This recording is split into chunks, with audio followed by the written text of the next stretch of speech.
خانہ کعبہ پر تاریخی حملہ، ایک ناقابل یقین واقعہ۔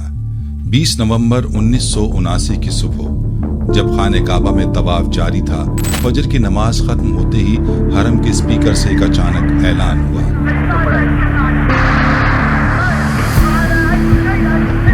اے مسلمانوں، قیامت آ چکی ہے اور امام مہدی کا ظہور ہو چکا ہے۔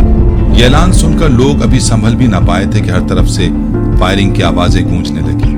اس وقت بیت اللہ میں 1 لاکھ سے زیادہ مسلمان موجود تھے کہ اچانک 400 سے 500 مسلح افراد نے خانہ کعبہ پر دھاوا بول دیا۔ 2 سیکیورٹی گارڈز کو گولی مار دی گئی اور جو بھی زور سے بولنے کی کوشش کرتا اسے نشانہ بنا دیا جاتا۔ احرام میں ملبوس حجاج خوف و ہراس کا شکار ہو گئے اور پورے حرم میں افراتفری پھیل گئی۔ حملہ آوروں نے طواف کعبہ زبردستی رکوا دیا اور نمازیوں کو زبردستی زمین پر بیٹھا دیا۔ یہ آج سے تقریباً 40 سال پہلے کا واقعہ ہے جب تاریخ میں ایک بار پھر خانہ کعبہ میں عبادات معطل ہو گئیں۔ مگر یہ کون لوگ تھے؟ اس حملے کے پیچھے کیا وجوہات تھیں؟ کتنے دنوں تک یہ قبضہ جاری رہا اور آخر کار کس نے خانہ کعبہ کو ان باغیوں سے آزاد کروایا؟ یہ سب آج کی ویڈیو میں تفصیل سے جانیں گے۔ حملہ کیسے شروع ہوا؟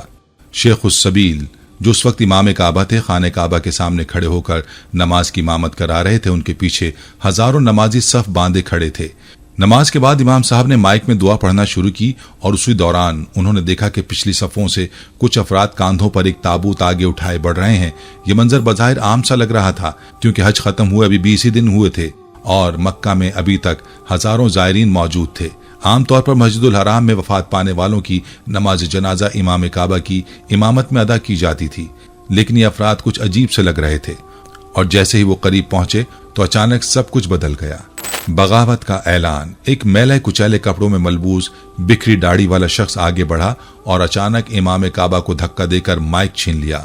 پھر وہ زور سے چلایا، مسلمانوں، امام مہدی کا ظہور ہو چکا ہے، اللہ اکبر۔ یہ سنتے ہی اس کے ساتھیوں نے تابوت کھولا اور اس میں چھپائی گئی کلاشنکوفیں نکال کر لہرانے لگے۔ پورے حرم میں نعرے گونجنے لگے، مہدی آ چکے ہیں، امام مہدی کا ظہور ہو چکا ہے۔ اس حملے کا ماسٹر مائنڈ جہیمان العیتی تھا جو کہ 33 سالہ سعودی شہری تھا۔ جہیمان نے سب کے سامنے اعلان کیا کہ یہ محمد بن عبداللہ القحطانی اور یہی امام مہدی ہیں۔ یہ تم سب پر فرض ہے کہ ان کے ہاتھ پر بیعت کرو۔ دلچسپ بات یہ کہ محمد بن عبداللہ القحطانی دراصل جہمان کا بہنوئی تھا۔ خانہ کعبہ پر مکمل قبضہ۔ جہمان بن محمد بن سیف العیتی کا تعلق نجد کے ایک مشہور بدو قبیلے سے تھا۔ اس نے اپنے ساتھیوں کے ساتھ خانہ کعبہ کے دروازے بند کر دیے اور 1 لاکھ نمازیوں کی یرغمال بنا لیا۔ مسجد الحرام پر ان کا مکمل کنٹرول قائم ہو چکا تھا اور طواف کعبہ روک دیا گیا۔ جہمان نے اپنے بہنوئی محمد بن عبداللہ القحطانی کو امام مہدی قرار دیا اور دعویٰ کیا کہ ان کے آنے کی پیشگوئی پوری ہو چکی ہے۔ یہ صدیوں میں پہلا موقع تھا جب عام مسلمانوں کے لیے بیت اللہ کے دروازے بند کر دیے گئے۔ سعودی حکومت کا رد عمل۔ سعودی حکومت نے فوراً اپنی فوج کو حرم میں تعینات کرنے کا حکم دیا، لیکن 2 وجوہات کی بنا پر وہ فوری کارروائی نہ کر سکے۔ نمبر 1، خانہ کعبہ کے تقدس کے پیش نظر براہ راست حملہ نہیں کیا جا سکتا تھا۔ نمبر 2، باغیوں نے میناروں پر سنائپرز بٹھا دیے تھے جو کسی بھی فوجی کو قریب آتا دیکھتے ہی گولی مار دیتے تھے۔ فوج جیسے ہی حرم کے قریب پہنچی، باغیوں نے شدید فائرنگ شروع کر دی اور کئی فوجی مارے گئے۔ اگر حکومت نے فوری کارروائی کی ہوتی تو 1 لاکھ سے زائد یرغمالی زائرین کی جانیں بھی خطرے میں پڑ سکتی تھیں۔ اس محاصرے کا انجام کیا ہوا؟ یہ باغی کتنے دن تک خانہ کعبہ پر قابض رہے، انہیں کیسے شکست دی گئی اور پرویز مشرف نے اس آپریشن میں کیا کردار ادا کیا، یہ سب ہم ویڈیو میں تفصیل سے بیان کریں گے، تو آخر تک دیکھتے رہیے۔ خانہ کعبہ پر حملہ، آخری جنگ کے لمحات۔ یہ حملہ خانہ کعبہ پر ہی نہیں بلکہ پوری عمارت کے لیے خطرہ بن چکا تھا۔ سعودی حکومت نے فوری طور پر میڈیا پر مکمل پابندی لگا دی تاکہ یہ خبر دنیا تک نہ پہنچے، لیکن اس کے باوجود وہ اسے مکمل طور پر چھپانے میں کامیاب نہ ہو سکے۔ جب یہ خبر پاکستان پہنچی تو اسلام آباد میں امریکی سفارت خانے پر حملہ کر دیا گیا، کیونکہ ایران کی طرف سے اس حملے کو امریکی اور صہیونی سازش قرار دیا جا رہا تھا۔ یہ واقعہ پوری دنیا میں آگ کی طرح پھیل گیا۔ خانہ کعبہ میں موجود کئی عمرہ زائرین جاں بحق ہو چکے تھے اور باغیوں نے مکمل کنٹرول حاصل کر لیا تھا۔ جو بھی بولنے کی کوشش کرتا اسے فوراً گولی مار دی جاتی۔ یہ حملہ اچانک کیسے ممکن ہوا؟ یہ سب ایک پہلے سے تیار کی گئی سازش کا نتیجہ تھا۔ باغیوں کا سربراہ جہمان العیتی نہ صرف ایک ماسٹر مائنڈ تھا بلکہ وہ خود سعودی فوج کا حصہ بھی رہ چکا تھا۔ اسے مسجد الحرام کے خفیہ راستے، ہر زیر زمین گزرگاہ اور ہر خفیہ جگہ کا مکمل علم تھا۔ اس کا والد سعودی شاہی خاندان کے قریبی لوگوں میں شامل تھا